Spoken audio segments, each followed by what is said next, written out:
So let's talk about the strongest and weakest units from the Sisters of Battle in Warhammer 40k. Which units are giving the nuns with guns the best chance of success on the tabletop at the moment?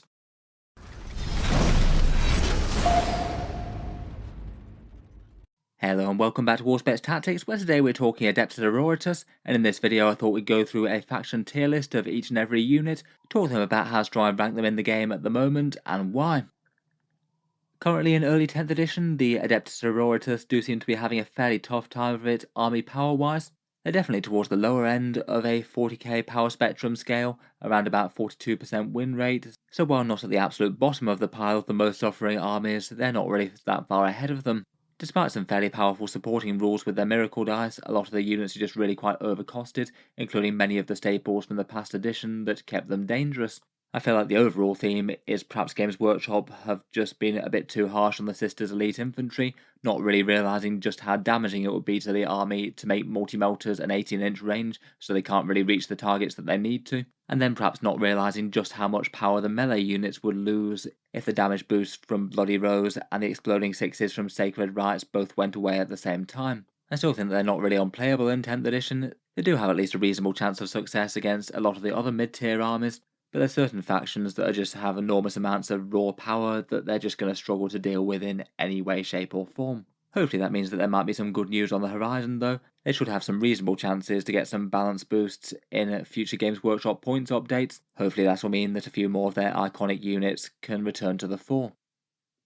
In any case, for this video, I thought I'd talk through the units that seem to be most commonly being run with success in the Adepta Sororitas, and with that in mind I've organised the army into 5 rough tiers for a general appraisal of their current strength in game at the moment, starting with the units that I consider weakest and moving forward to the ones that are most commonly run in competitive lists. As always, I will say that tier lists are fairly arbitrary. A lot of unit strength might depend on your playstyle or the way that the rest of the list is functioning, or what sort of things that you're seeing out there in the meta where you are at the moment. This one's made by a combination of community polling with a vote for the highest and lowest units, higher placing units that are common in tournament lists, and a few of my own opinions for things that are either understated or overvalued. As always with these though, feel free to let me know if you think that I've rated anything too high or too low down in the comments below. Starting out though, and in tier 5, here are the datasheets that I consider perhaps some of the weakest in the Adepta Sororitas army. And starting out, unfortunately, we have the Dominion squad, 130 points worth of sisters with special weapons and scout, and a little bit of extra movements to get those special weapons where they need to be in range of enemy units.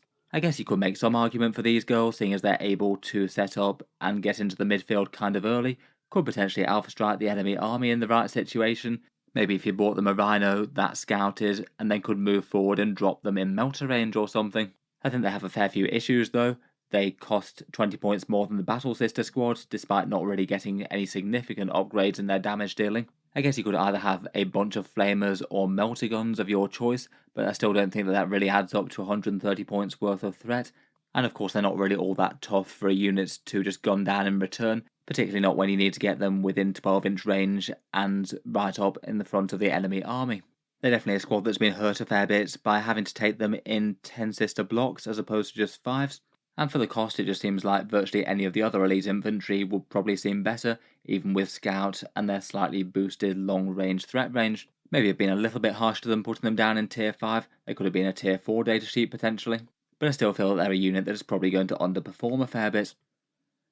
Next up we've got Sisters Novitiate for 90 points, cheapish objective control too, though they definitely feel like a unit that's just not really going to be worth it for most Sisters lists. They don't really have much damage, they're not really very tough for the cost, and Sisters have multiple units that are really quite cheap for holding and fighting over objectives. Battle Sisters if you want to farm Miracle Dice, or Crusaders if you just want a bit more raw durability for a kind of similar cost. For their 9 points per model, you only get 2 attacks at strength 4 and AP 0 in melee, which really just isn't enough, even with their rerolls against enemies on objectives. And again, they just seem overcosted for what you really get value-wise out of them.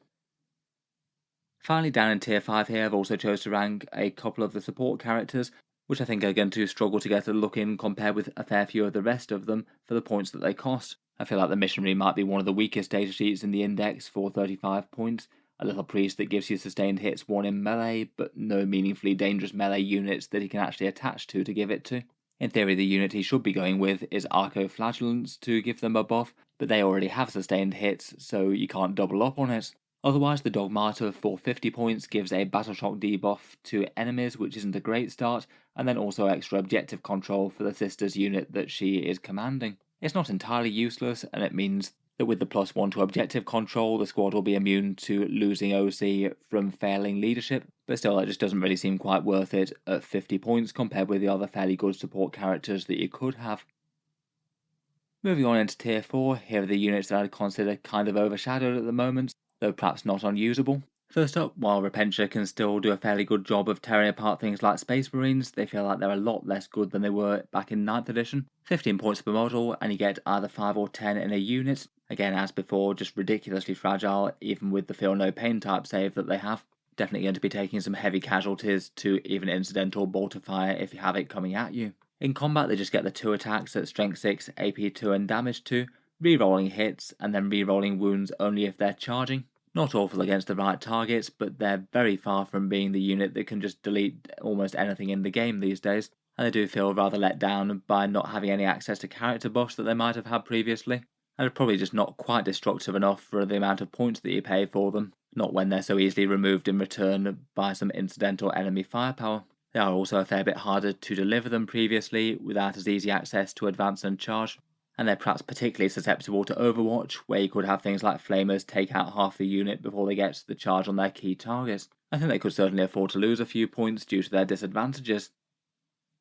Otherwise in this tier I've also chosen to rank a couple of characters, the Hospitaller and the Imagifier, both for 40 points. The Hospitaller gives you a 5+ Feel No Pain type save for the unit, and she can join a unit in addition to a Canoness, Palatine or Junior Rita as well. I'd say the 5+ Feel No Pain is okay. The raw numbers on it just feel like it's a little bit shaky really. For most Sisters Elites you need to save around about 3 models for her to be worth it, and that might happen over the course of an entire 10 Sister squad, but if you get targeted by things like damage 2 weapons, then her utility goes down quite a lot. She can also heal characters as well, which might occasionally happen, but it's kind of rare when they're usually protected by bodyguards or dead. And I feel like if you're taking a Hospitaller, you might just want to take more bodies in another Sisters unit, as opposed to taking a fancy healer lady. The Imagifier for 40 points is perhaps another borderline durability upgrade. She gives the squads that she's leading a 4+ invulnerable save, or Celestian Sacrosanct she gives a 2+ armor save too, seeing as they've already got one. Overall it adds up to maybe slightly similar issues, still doesn't really make for a durable unit. And again, for the amount of models that you might save, it's probably going to be a little bit borderline versus spending the extra 40 points that you have to for the Imagifier. Though again, she doesn't seem terrible as a durability option. I'd say probably things like Celestian Sacrosancts might be the single best target, makes them a little bit less susceptible to things like AP1 or AP0. She also allows you to reroll Miracle Dice for nearby destroyed Sisters units. I feel like it's kind of a shame that you can't stack both of these within a unit. You might actually get towards a Sister unit that's feeling kind of tanky after that. Moving onwards and upwards, here in Tier 3 are a bunch of datasheets I'd rank as kind of middling for different reasons. And it's perhaps a bit disappointing that Celestian Sacrosancts, Paragon Warsuits, and Retributors are all here rather than being higher, as they're all some of the units that I think in theory should be some of the best damage and defense that Sisters have in an ideal world. First up, the Celestian Sacrosancts are 65 points or 130 for 10. They get the 4+ invulnerable saves with their shield, and have a -1 to wound if there's a Canoness or Palatine present in the unit. Between those two, that does make for at least a fairly tanky Sisters squad, though the -1 to wound debuff isn't as powerful as it might be for other units in 40k when you're starting with a toughness 3 and a load is wounding you on 3s or 2s anyway. Their damage output isn't disastrously bad, though it isn't enormously exciting either. 2 attacks in melee with either the maces or the halberds, and I feel like as they go they're probably one of the better units to invest a character in, probably a Palatine or a Canoness for the most part, though I feel like with their interesting profile a few of the others are viable even if you miss out on the -1 to wounds. Again, just perhaps a little bit far from being the all-round damage and defense unit that they need to be. Paragon Warsuits are still very expensive, 240 points for 3 of them. They've got a toughness 6, 4 wounds, 2+ save and 4+ invulnerable profile. Not absolutely awful, but for 80 points it isn't all that exciting. Any sort of focused anti-tank or even mass plasma shots and things is going to down them very, very quickly. For that big premium, they do get some okay raw might. They can certainly threaten some tanks in melee with their strength 12 weapons, and could combine things like multi-melters and grenade launchers, which actually got a little bit more scary now. But overall, I feel like they're still let down by their defense as a unit that's going to be slowly marching up the board. and due to being vehicles they're going to have to go around terrain, they're probably not going to be able to get to hide very easily. Overall, I'd say that the biggest draw to them is being a bodyguard for more than Val herself, who does make the unit fairly spectacularly more dangerous with her big rerolls. So I'd say probably the biggest argument for taking a unit of these would be to be a bodyguard for Val herself.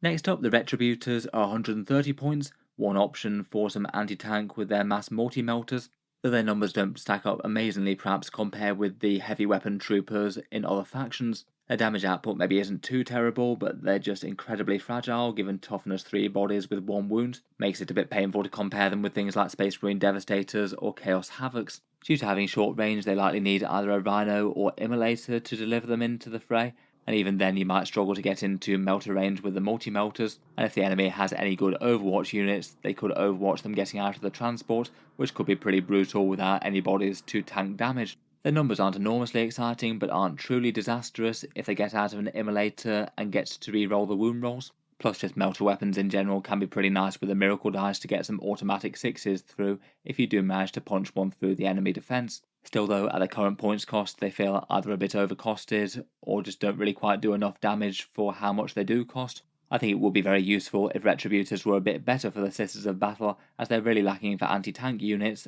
and either these or maybe the Paragon Warsuits or something probably need to be the unit that's good at doing that. Next up for 70 points is Astrid Thurger and Agathe Dolan.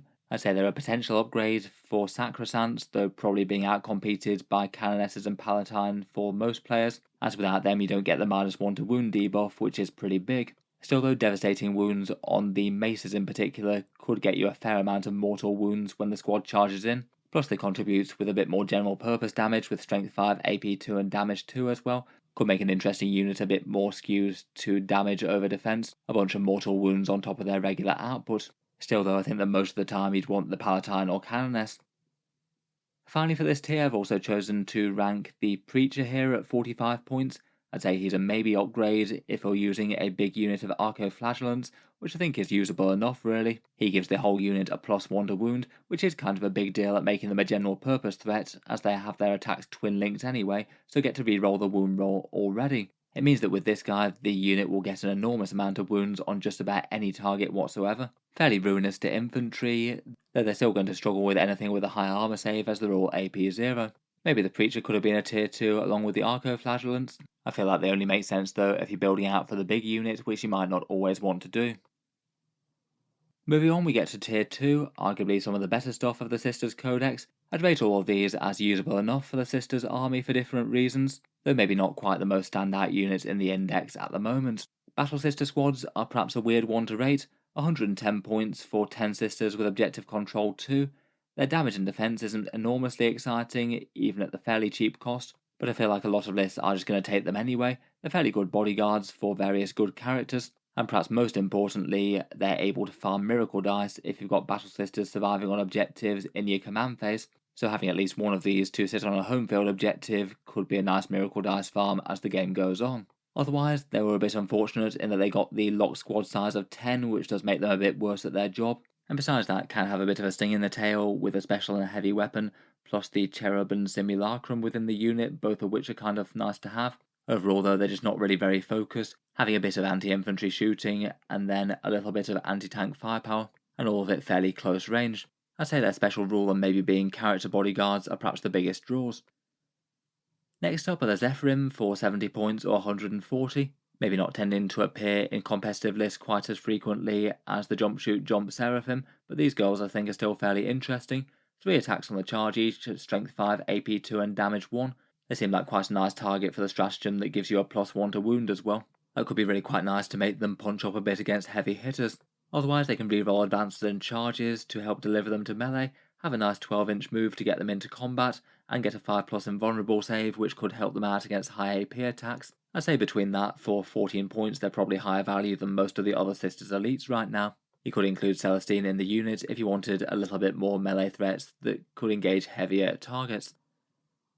Next, for 60 points or 120 points, we have the Mortifiers. I'd probably rate them as a little bit below the Penitent Engines right now. They're still being fairly cheap and effective, and perhaps a threat your opponent might struggle to ignore for the cost. For their defense, they've got a toughness 6, a 4+ save, 5 wounds, and a 5+ feel no pain. I think that's alright for 60 points, even if really quite a lot of both small and medium firepower will still damage them. I think that they want to have at least one Buzzblade for the strength 10 and damage 2, maybe 2 of them if you want to be twin linked and punch up against tougher stuff.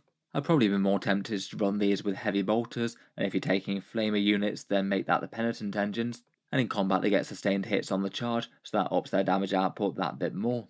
Overall, I'd say that maybe they're a little bit below the penitent engines for the advance and shoot flamers and advance and charge. A little bit more clunky to bring to bear, but seem okay for adding some solid threats on the battle line that are quite good trading units at just 60 points as well. Next up for the Sisters Transports, we've got the Rhino at 80 points and the Immolator at 130. I feel like these two are both pretty useful and kind of depend on what you need them for. The Rhino has more transport capacity, so it can get you up to 12 models, whereas the Immolator has less capacity, but gets the big gun on top. I'd be most tempted to go for the Immolation Flamers for some big Overwatch threat. Though I suppose if it's moving up the board, then some close-range multi-melters to help out with anti-armor isn't the worst. I think I'd probably struggle to rank them any higher than this though, as I feel like most of the things that they actually want to deliver are a little bit overcosted.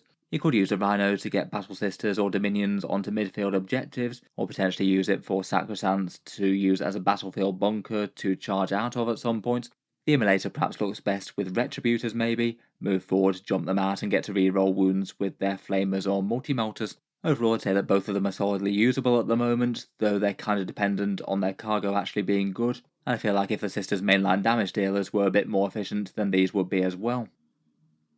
Next up, for 15 points per model, and either in squads of 3 or squads of 10, are the Arco-Flagellants. A toughness 3, 2 wounds, and a 4+ feel no pain do make them actually fairly tanky for the cost, at least compared with a few of the other units on the list. I feel like these guys are at least fairly well usable, either in the small disruptive units of 3 for some surprising melee threats to bully other units in a small squad, or you could potentially go for the big investment unit of 10, maybe as the Preacher for the +1 to wounds, and then between that, sustained hits, rerolls to wounds, and their extremist trigger words to give them 6 attacks each. They basically are guarantees to just guarantee a whole load of saves on any one enemy unit in the entire game. With that combo on the go with a +1 to wounds, you average around about 22 wounds, even to really tough things like toughness 12 vehicles, though that is before saves, and if your target has a 3+ or 2+ save, they're not going to do quite as much as you might hope. They've certainly got a fair chance to obliterate light to medium infantry though, so definitely powerful in the right sort of matchups. I feel that maybe they're perhaps a little bit underrated. I'd put them either as a high tier 2 or low tier 1. Death Cult Assassins I think are usable enough for tiny disruption squads with a surprising amount of anti-character melee. Just 2 model units for 35 points with 8 precision power sword attacks and fights first could be kind of annoying for certain units to take out, and otherwise just do things that other nuisance units in 40k can, say arriving to do secondary objectives or screening out parts of your deployment zone. Realistically, I think they're very rarely going to get played compared with Crusaders, who I'd say that do that role just a bit better. I think it's probably best to have less damage output and better defense with their storm shields and lower points cost. They'd certainly be my first pick over these. For that reason, maybe they should have been a tier 3, though I still think they're usable enough, as very tiny units with low points costs have a lot of value in 40k. Finally, in this tier, I've chosen to rate a few characters here. The Canoness at 60 points for 4 rerolls to hit for Battle Sisters or Sacrosants, a fairly huge damage boost to either of those, plus either, depending on the war gear, you've got good melee, a chance for command points, psychic defense, or the Brazier of Fire, all of those kind of useful in their own way. Seems like a reasonable enough upgrade for either squad, actually makes them into a far more threatening unit, and the other things that she does are okay as well. Otherwise, for slightly stronger Sisters characters, there's also the Dialogus. She's the one that allows you to change a miracle dice into an automatic 6 for their unit. That's kind of handy for feeding into wound rolls or damage rolls, perhaps for a hidden multi-melter in a Battle Sister squad for example, you could make it a bit more reliable. Whether or not that's worth 35 points for the privilege though is maybe another question. Otherwise the Palatine I'd rate fairly similar utility to the Canoness, 55 points for lethal hits for the unit, plus a small amount of personal melee as well. Lethal hits is pretty good both with Sacrosants or with the regular Battle Sisters again, and I guess could potentially even combine with the Dialogus for guaranteeing 1 melter wound on the target by triggering a lethal hit with the Dialogus' ability. Finally, for tier 2 characters, we've also got Ephrael Stern the Demonofuge at 80 points. Lone operatives in 10th edition are really quite valuable, just as you can guarantee that your opponent can't catch up with them properly and might have to sacrifice movement or move units to deal with them, which could be kind of annoying and put them out of position. Ephrael and Kaiganil are at least somewhat annoying to take out. They have fights first, which means that if you charge them, they're going to get to hit the enemy before they get to hit you. Though I would say that their damage output isn't enormously exciting unless they get to be fighting Chaos, 4 attacks at strength 6 and damage 2, plus a flurry of strength 4. The mortal wound attack is sadly a bit unreliable as well, and reliant on your opponent failing battle shock. Lone operatives, just for the keyword, are good though. They are perhaps competing with the assassins the most here. Depends on whether or not they're going to have enough threats to outcompete things like the Vindicare or the Calidus. They are at least a fair bit harder to take out though with their number of wounds. Finally, getting on to perhaps some of the strongest Sisters units in 10th edition right now. Starting out, we've got the Heavy Armour, which seems to have come to the fore kind of weirdly for Sisters, the Castigator, and the Exorcist tanks. The Castigator, I think, is fairly efficient for its 150 points. Triple Heavy Bolters that do a fairly decent work on enemy light or medium infantry, and then your choice of either the Autocannon or the Big Battle Cannon, both of which have kind of similar profiles with AP 1 and damage 3, and have small advantages over each other against different targets. I'd rate them as fairly similar. It does feel like a bit of a jack of all trades though, and master of none unless it's, say, 2 or 3 wound things with bad saves, and low AP can definitely be an issue with the amount of cover that you can get in 10th edition. Units like Terminators or Custodes might be saving on a 2+ against all of its weapons, which isn't exactly ideal. Still though, I'd say it's fairly good general purpose firepower to have lurking in the backfield, fairly strong against a fair bunch of targets, including things like standard Space Marines. Next up, for 170 points, there's the Exorcist, now rechristened as the Sisters Artillery Piece. D6 plus 2, strength 10, AP 2 and damage D6 shots that can fire indirect with the heavy keyword. Perhaps a surprisingly threatening profile for artillery. With a fairly good roll, you could do some fairly serious damage to something fairly tough that's out of line of sight, and the damage D6 is pretty interesting for miracle dice as well, making it very reliable for perhaps getting the finishing blow on one enemy unit. As with most artillery though, it does pay for a premium due to its damage output, meaning that it's probably not going to carry the mainline damage fight all on its own. But I definitely feel like 1 to 3 of them is a fairly powerful thing to have in the backfield, and intimidating for opponents knowing that they can't hide units that are within 36 inches of them.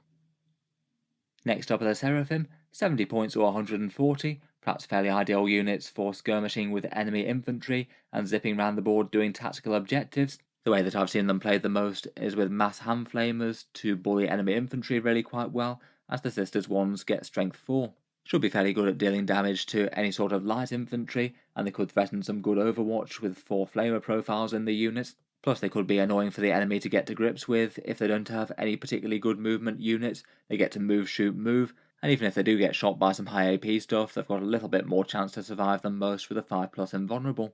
Seems like quite a nice unit to have a few copies of to just help out with the mission, either deep striking or just jumping around the board doing objective things, and being quite nice at dealing damage to the peripheries of the enemy army.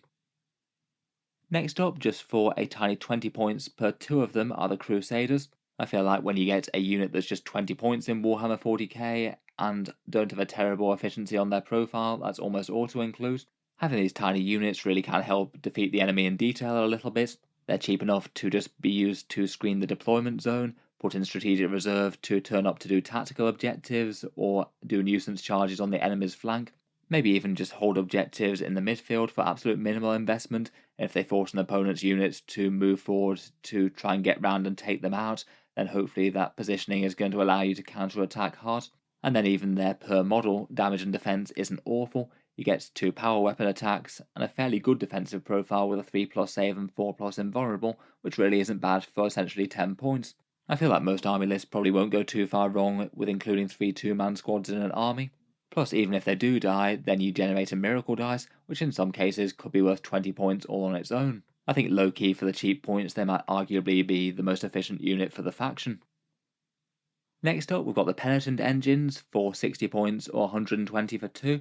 They've got the same defensive profile as the Mortifiers for toughness 6, 5 wounds, and 5+ feel no pain. I would probably rate them as a little bit stronger than the Mortifiers, as they can actually bring themselves to bear a bit better. They get to advance and shoot with their Penitent Engines Flamers, which is 2d6 strength 5 with twin linked, so re-rolling those wound rolls Very nice to stack some wounds on most things, and again could threaten Overwatch, and then they don't have to compromise between that and advancing and charging as well, as they can also do that, a lot more likely to make melee overall. They do have some disadvantages compared with the Mortifiers. They hit on a 4+ in combat rather than a 3+, and they don't get the option of longer range heavy bolters or the anchorites, but I feel like a few of these skirmishing on the front line are generally going to be pretty efficient against more annoyance units that could take a surprising chunk out of an important enemy unit if they make a charge or roll well. Could be kind of interesting for tank shock as well. With strength 10, you'd be averaging around 4 mortal wounds on most targets. Next up, for 150 points, we've got the Triumph of St. Catherine.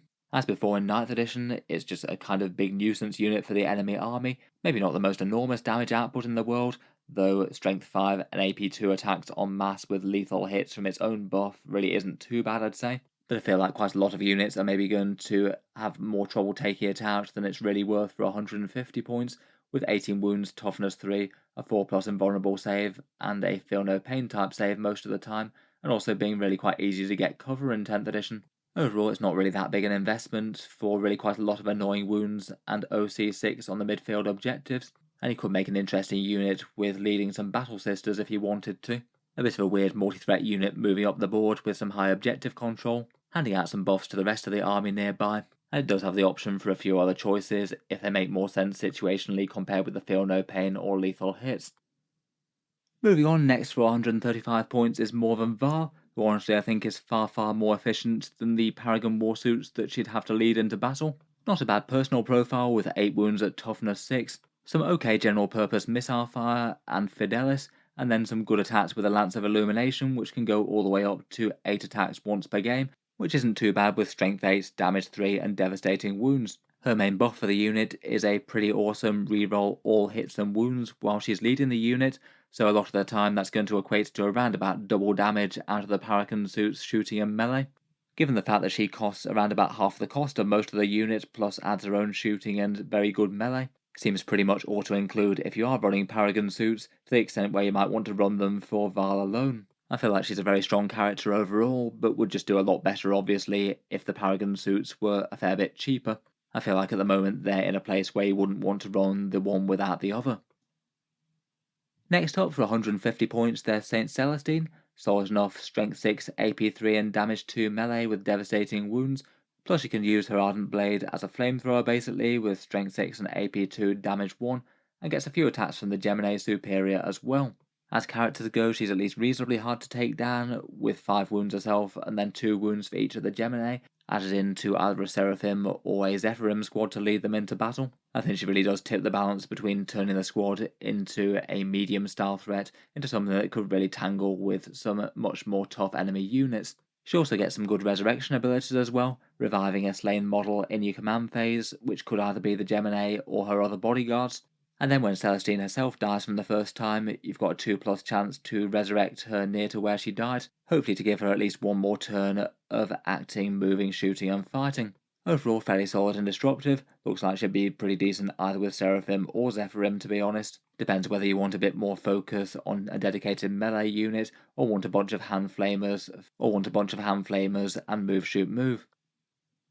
Finally for the main sisters units we've got Junitha Rita for 100 points. She basically has some fairly good damage and defensive stats for a sister of battle character, gives her unit -1 to hits, which definitely doesn't hurt, but perhaps a good chunk of her value just literally comes from her generating 1 command point every turn. So I guess if she can survive towards the end of the game, in theory that's 5 extra command points that you otherwise wouldn't have had, though in reality you might have some overlap with things like tactical objectives being discarded in the mission deck missions. Overall I feel like between her damage profile and the command points that she makes, she is overall quite strong. For her own damage threat, she gets a twin-linked heavy flamer with strength 6 AP1, plus a bunch of strength 6 AP2 and damage 2 melee. Again, maybe seems like she might be most at home in a Celestian Sacrosanct unit. There'd be -1 to hit and wound with her, plus she could help them out to take down some heavier targets. That's all of the mainline Adepta Sororitas units, though I did think it's probably worth just mentioning Imperial allies, as they quite often run in competitive Sororitas lists at the moment. I feel like that might be almost just symptomatic of a problem, though, that they just don't really have all that many units that are enormously efficient, bigger dealers and takers of damage. So a fair few lists tend to fall back on things like, say, Armature Warglaives for a fair bit of anti-armor with their better melter weapons with Strength 12 and Melter 4, and having some fast-moving high objective control characteristics that you might want on the front line, fairly efficient models for giving and receiving blows. Knights like the Crusader or the Castellan are fairly usable as well to fill the niche of some fairly long range and brutal firepower that can take down heavier stuff. And as with just about every Imperial list at the moment, you could think about things like the Vindicator or Calidus Assassin, both of which are pretty efficient for their cost, or other small units like the Adeptus RBT's Exaction Squads. I feel like they're good enough to compete with the very cheap units that the Sisters have on offer, like the Crusaders, 35 points for 5 bodies with a 5+ feel no pain and some good guns. Obviously not everyone likes to use allies and they're not properly Sisters units, but it does seem like the top Sisters lists about do seem to be a little bit depressingly reliant on knights to carry a bunch of the mainline fighting. Hopefully when they get some points adjustments, Games Workshop might be able to shift things back a little bit and make a few more of the Sisters units a bit more dangerous for the points cost, so that allies aren't quite as necessary competitively. In any case, let me know what you make of the ranking of the Sisters units, which squads and vehicles have been using to good success in Warhammer 40k so far, and which ones have been falling by the wayside. Look forward to hearing your takes down in the comments below. If you've been enjoying the videos, then feel free to subscribe to Auspex Tactics, or certainly keep the regular 40k videos coming. I do tend to post new ones just about every day. Finally, if you've been watching quite a lot of videos on the channel and you'd like to help support them coming, I would just like to mention that Auspex Tactics does have a Patreon page as well, and you can find that one linked in the video description if you'd like to help support there. Channel patrons do get a fair few advantages, seeing certain videos early, regular votes to see what sort of things happen next on the channel, and automatic entry into the regular prize giveaways with the chance to win some really big model kits each month. If any of that sounds good to you, or you'd just like to help support, the link is down in the video description. In any case, a massive thank you for listening, and I'll hope to see you guys next time.